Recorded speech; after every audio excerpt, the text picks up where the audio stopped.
Lesson 29, the Central Limit Theorem. Example 5.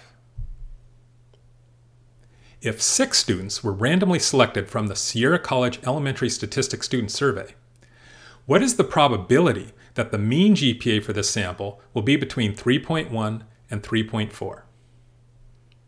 So here we're trying to find the probability that the mean GPA, that is X bar, for this sample will be between 3.1 and 3.4. Thus, we're trying to find the probability that X bar is between the low of 3.1 and a high of 3.4. Since this probability problem involves the mean X bar, we can use the results of the central limit theorem to answer this question. The one result is that the sample means follow an approximate normal distribution. Thus, we could use our normal probability distribution commands to calculate this result. Since we are given the particular values of the random variable, that is, the values between 3.1 and 3.4, and we're trying to find the probability, the normal CDF command is the one that will calculate this probability.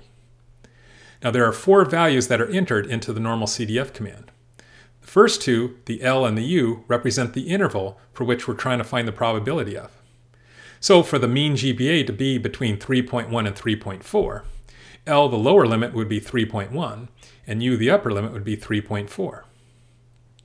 Now for the mean, mu sub x, and standard deviation, sigma sub x, we need to find the mean and the standard deviation of the population from which the sample was taken.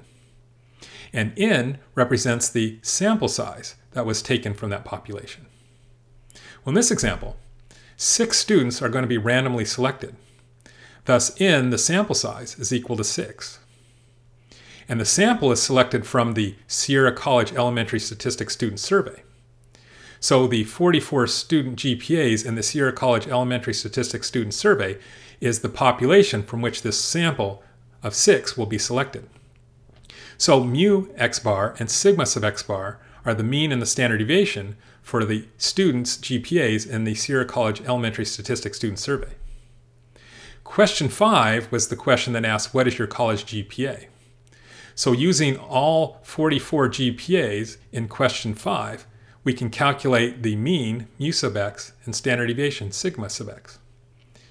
Well, since this data is already entered into the memory of our calculator, and the list is labeled as Q5, we can calculate this result on the TI-84 calculator by pressing Stat, arrow over to Calculate, press Enter to select 1-bar stats, and then second stat brings up all the lists that we have data stored in our calculator. Arrow down till we find Q5. With the cursor next to Q5, we press Enter to select. And now pressing Enter will execute the statistics calculations on this GPA, question 5 data. Now, even though the calculator represents the mean X bar as 3.277, here we're treating the Sierra College Elementary Statistics Student Survey as our population. So we will use the symbol mu sub x to represent the mean of 3.277. And the standard deviation we use is sigma sub x, the population standard deviation, which rounds off to 0.455.